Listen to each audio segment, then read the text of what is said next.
Jangan bagi dia. Kawal kau. Dia kuat. Oh boy.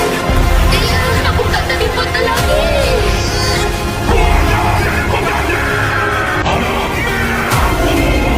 Jumbo boy, kita serahkan coba sama-sama. Cepat. Tunggukan gentar mengejar. Kuasa. Wow. Golem Gentar versus Rosaksa di episode keempat. Seperti yang kalian tahu, Boboiboy Galaxy Gentar itu ceritanya diadaptasi dari komik Boboiboy Galaxy musim 2 isu 15 sampai isu 17, yang dimana sebenarnya tersisa sebagian panel lagi untuk final battle Boboiboy Gentar melawan Rosaksa dalam bentuk mecha battle.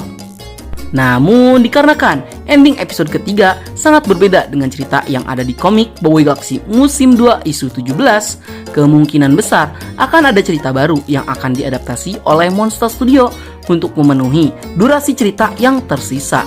Sehingga kemungkinan puncak pertarungannya yang sesungguhnya baru akan dimulai di episode keempat nanti. Jadi makin gak sabar nih pengen nonton episode keempat. Dan bagaimana dengan nasib Boboiboy Gentar nantinya karena dia ikut terteleport bersama Rosaksa? Tapi di sisi lain kita juga udah siapkan pembahasan kita kali ini mengenai hal-hal menarik yang terjadi dalam Boboiboy Galaxy Gentar episode ketiga yang sayang banget jika kalian lewatkan begitu saja. Jadi daripada kebanyakan cincong di awal, mending langsung saja kita mulai. Hal menarik di Boboiboy Galaxy Gentar episode 3 part 1. Let's check this out. Yeay!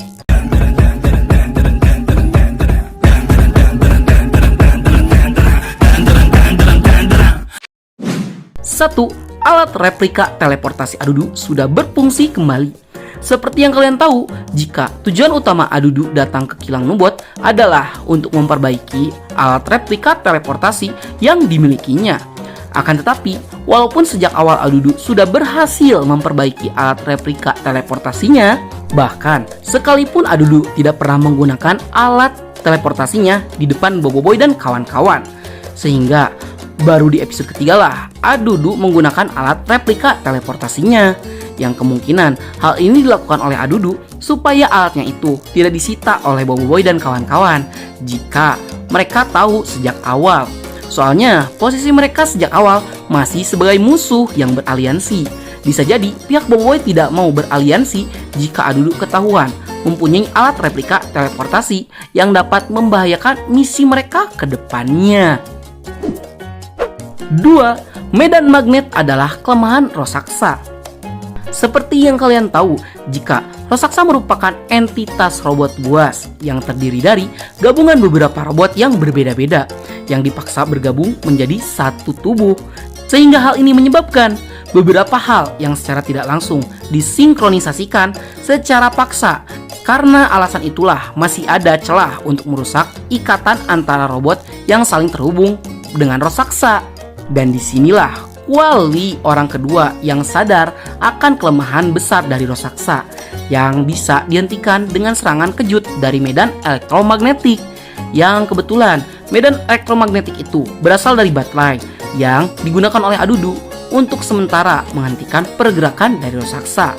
Sehingga Adudulah orang pertama yang tahu kelemahan besar dari Rosaksa ini. Namun, baru Quali yang terpikir cara untuk mengalahkan si Rosaksa menggunakan kelemahan terbesarnya. 3. Resep baterai 3 rasa. Sebenarnya jujur, cukup bingung dengan isi buku resep rahasia by Guru Gaharum, yang dimana Quali itu mempelajari berbagai resep masakan yang berbeda-beda di dalamnya. Akan tetapi, apa yang Quali pelajari juga membuat Quali menjadi karakter yang jauh lebih pintar. Hal ini tentu sesuai dengan beberapa resep unik yang pernah Quali buat. Dan alien macam apa yang makan baterai? Soalnya ada resep makanan yang bahan dasarnya dari baterai. Lu kira lobot ha? Tapi sepertinya resep itu memang dikhususkan untuk ras alien robot sih. Sehingga bisa kita simpulkan jika resep masakan yang ada di dalam buku resep Guru Gaharum merupakan kumpulan resep yang universal yang bisa dinikmati berbagai jenis ras alien. 4. Roktaroka tidak mau pulang kampung. Seperti yang kalian lihat sendiri di episode ketiga, ketika Roktaroka diajak untuk pergi ke planet asalnya yaitu planet Baraju, Roktaroka sempat menolak. Itu karena Roktaroka memiliki masalah personal yang mengakibatkan dia tidak mau pulang kampung hingga 10 tahun. Wadaw, 10 kali lebaran tuh.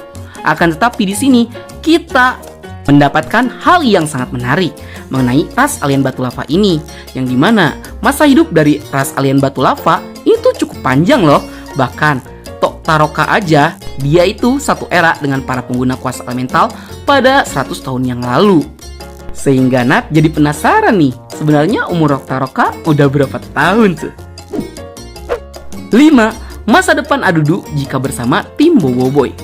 Nat rasa ketika Adudu itu diperlihatkan secara resmi kembali bergabung dengan Boboiboy di tim Bubadi Bako, sepertinya hal ini menjadi cara Monster Studio untuk menepis semua isu miring soal Adudu yang katanya bakal dikeluarkan dalam animasi Boboiboy.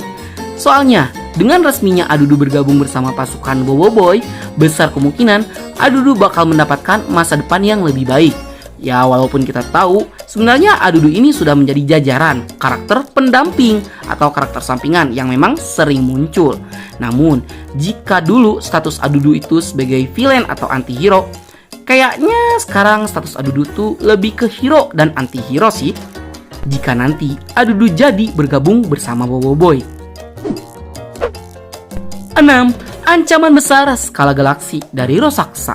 Seperti yang kalian tahu, walaupun terlihat sepele di awal, ternyata kode bot yang terkena virus bisa menjadi ancaman yang semakin berbahaya.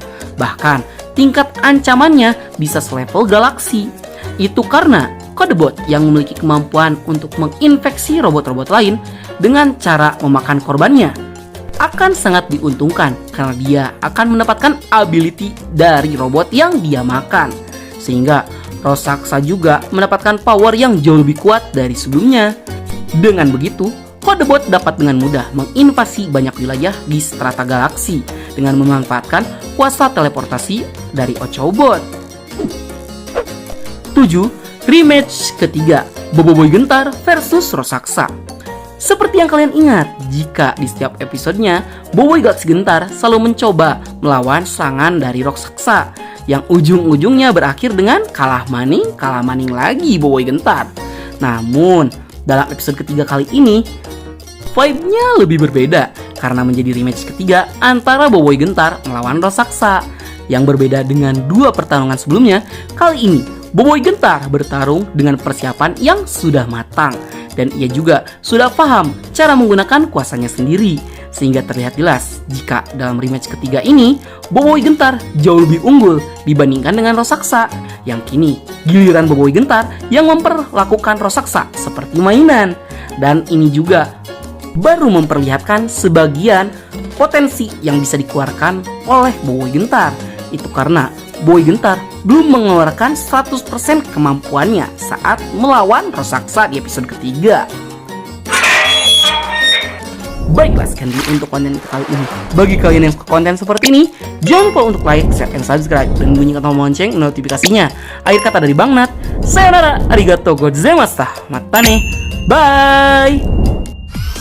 Semangatlah berkalibrasi frekuensi yang sama. Kita jadi tak sudahi ragamu mendayu suara dirimu. Yes.